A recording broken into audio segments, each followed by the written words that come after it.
I don't think that I would be in NFTs if I didn't live in Vancouver. The amount of people who are interested and open to it has really pushed me to dive in.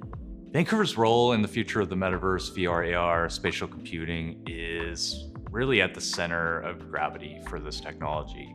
We have all the ingredients here to become a global leader.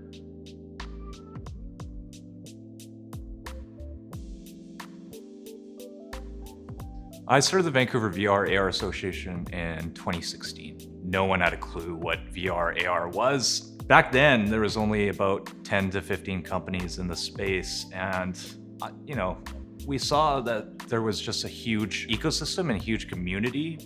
Vancouver has the highest concentration of 3D talent anywhere in the world, which is pretty mind-boggling.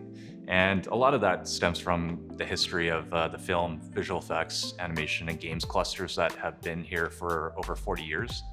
Canadian video game development industry started here in Vancouver in around, I think, 1983, when Don Matrick and Jeff Sember, I think at the time they were about 16, started a company called Distinctive Software, which went on to actually become Electronic Arts Canada.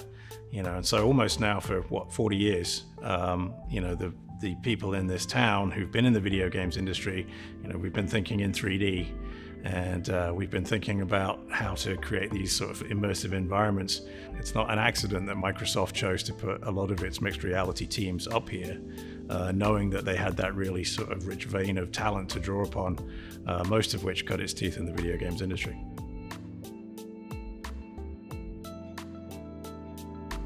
Vancouver is totally a hub for the Web3 and NFT space, right? Fun fact is that Dapper Labs is headquartered here. Dapper Labs is one of the forefathers of the NFT space. So they created a project called CryptoKitties, and as part of CryptoKitties, they created this tech spec called the ERC 721 that defines what an NFT is, so that every single project speaks the same language.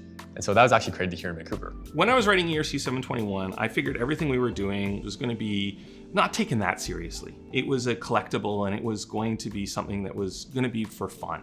And of course, what came out of ERC 721 is a lot of fun. It's just that, of course, fun can be very serious. Interestingly enough, I think that a lot of the things happening in Web3 in Vancouver would have happened without us. And I think there's a bunch of things that have happened because of us as well. So it's a little bit of both. You have the best VFX schools and design schools that are in the Great Northern Way, where also Dapper Labs is. So it's going to be a hotbed because all of these artists and up-and-coming designers who are thinking about digital, it's so easy for them to make that shift and then monetize, and you kind of represent their artwork in a global stage.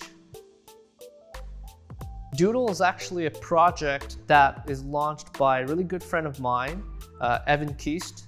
He's actually a Vancouverite as well. Doodles is a NFT project that has turned into something so much more. So originally we started out with 10,000 NFTs. So we have about 6,200 collectors now, which are people that own a Doodle NFT. We're one of the top 10 NFT projects, which means folks have traded over $300 million on our project. We think that Doodles is going to be in every household. There's just so many different places where I think Doodles are going to work. That's what I'm excited about.